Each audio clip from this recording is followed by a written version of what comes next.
Bonjour, bienvenue pour un nouveau Press Start sur Maxo TV. Alors aujourd'hui on va vous présenter Yakuza Kiwami 2, sachant que ce jeu est sorti il y a un petit moment sur PS4, enfin c'était fin 2018 et là il vient de sortir sur PC. Alors on s'est dit que c'était l'occasion de vous présenter ce type de jeu. On va directement passer au gameplay sans passer par les 15 premières minutes de jeu comme d'habitude. Déjà pour voir graphiquement que c'est plutôt pas mal, hein. Le jeu a été vraiment... c'est un vrai remake, c'est pas juste un lissage des textures, non, ça a été refait. Et c'est vraiment plutôt pas mal. Et puis l'idée c'était aussi de vous montrer ce gameplay assez atypique. Yakuza est peu connu. Au final, il a sa petite réputation, il a son public, mais c'est pas non plus en Europe le genre de titre qui est connu de tous. Et ce gameplay, il est basé, comme vous pouvez le voir ici, déjà sur du beat'em all. Donc hein, on se bagarre à coups de poing ou à coups de matraque au choix. Et puis c'est dans un esprit totalement un peu japonisant. La ville regorge de petites activités. Alors, vous allez jouer aussi aux fléchettes, aux cartes, vous allez jouer aux petites voitures, vous allez discuter avec plein de gens. Et l'histoire a une place énorme dans Yakuza. Ce sont donc des histoires de triade, des histoires donc de mafia, des histoires de vengeance, et on s'attache toujours au personnage, et c'est vraiment bien. Moi j'ai découvert finalement cette licence il y a pas si longtemps que ça, et je dois avouer que je suis devenu assez addict, parce que c'est vraiment un esprit particulier. Donc voilà, donc dans la rue vous pouvez tout à fait intervenir, parce que là les petits voyous embêtaient la demoiselle, ou parfois on vous agresse aussi directement.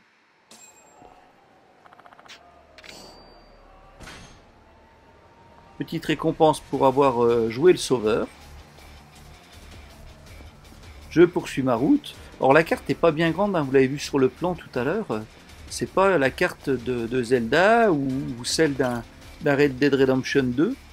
Et puis voilà, vous avez par exemple des boutiques, et je vais aller acheter ce qu'il faut pour me refaire une santé, mais aussi pour me remplir l'estomac, parce que il faut régulièrement s'alimenter, boire. Ça fait partie des petites choses. Il y a ce petit côté un petit peu... allez, je vais tenter la comparaison, je sais pas si c'est terrible. Le petit côté Animal Crossing, c'est-à-dire que là, je vais faire mes courses, je vais aller choisir ci ou ça, je vais jouer aux jeux vidéo, et puis entre ces activités, vous avez des missions annexes. Des personnages vous demanderont d'aller chercher telle ou telle chose, d'aller combattre pour eux, et puis les missions principales, donc qui font évoluer la trame scénaristique. Donc voilà, je fais un choix d'aliments que je vais acheter. Et les aliments vont faire progresser mon personnage, qui a plusieurs caractéristiques. Et là, on a une petite teinte RPG. Ce personnage donc aura un certain nombre de caractéristiques que vous pourrez améliorer. Et pour acheter ces caractéristiques,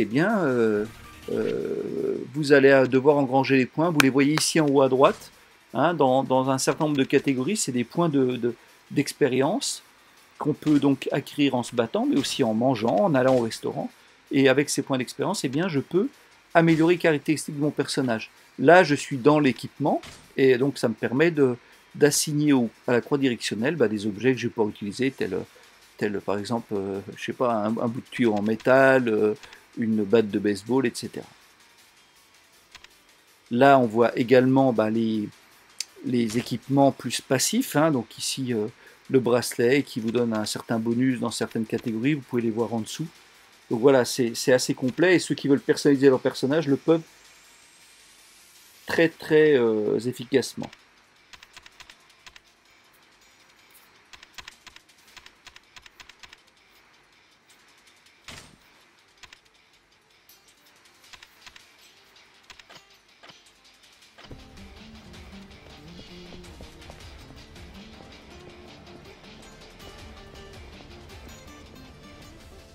Alors, passons justement, je voulais vous montrer quelques petites activités. Une des activités, par exemple, vous rentrez dans une espèce de golf indoor, et puis on va vous proposer de jouer au golf.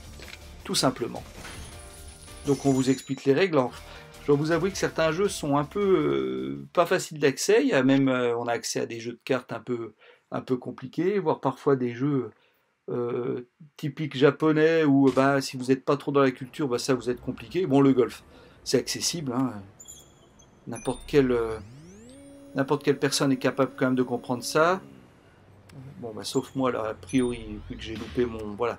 Là, on donne la puissance et, a priori, euh, on va dire l'effet, enfin, l'angle d'attaque. Donc, je suis très mauvais, manifestement. Allez, je recommence.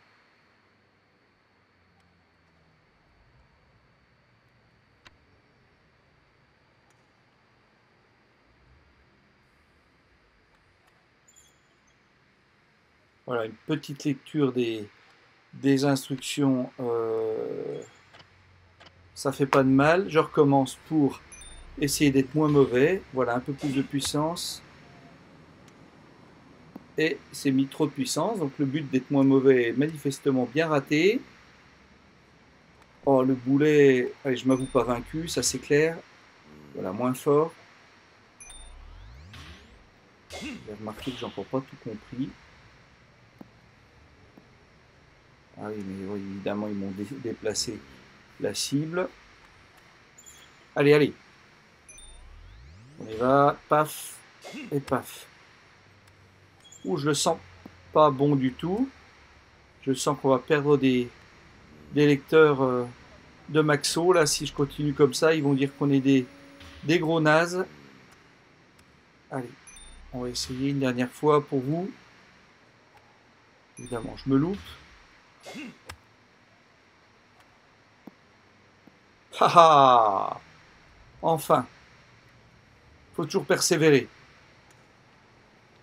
Donc voilà pour le type de jeu qu'on peut vous proposer. Alors, il y a aussi pas mal de séquences comme celle-ci, avec des cinématiques. Il y en a beaucoup dans le jeu où vous allez interagir avec les personnages, voir évoluer l'histoire.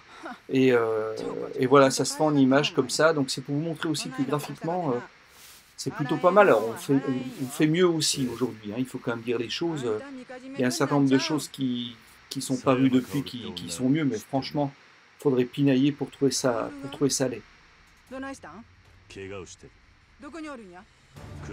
Alors, ouais, vous le constatez aussi, pas de doublage français, hein, donc c'est en japonais, sous-titré anglais. Voilà. Alors, une autre mission que j'ai eu à faire, il fallait ramener à un point une personne blessée, donc il fallait éviter un maximum les ennuis dans la rue, etc. Donc, c'est vraiment hyper varié, c'est-à-dire qu'on vous propose toujours plein de petites choses. Le jeu évolue de vitesse folle, moi je me suis jamais ennuyé. Ça, c'est clair. Jamais ennuyé.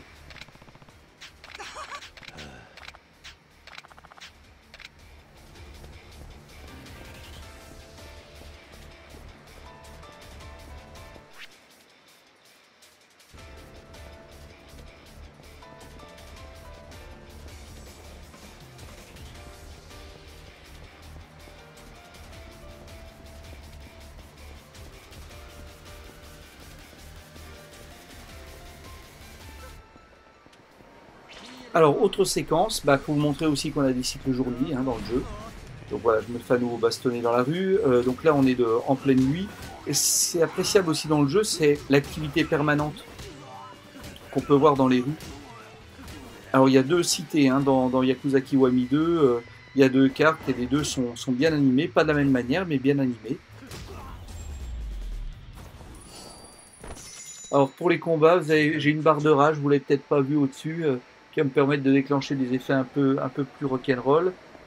Et puis je voulais finir en fait en vous présentant le côté vraiment exotique de ce jeu. Regardez cette boutique par exemple, c'est tout simplement une boutique pour aller regarder des vidéos de jeunes filles.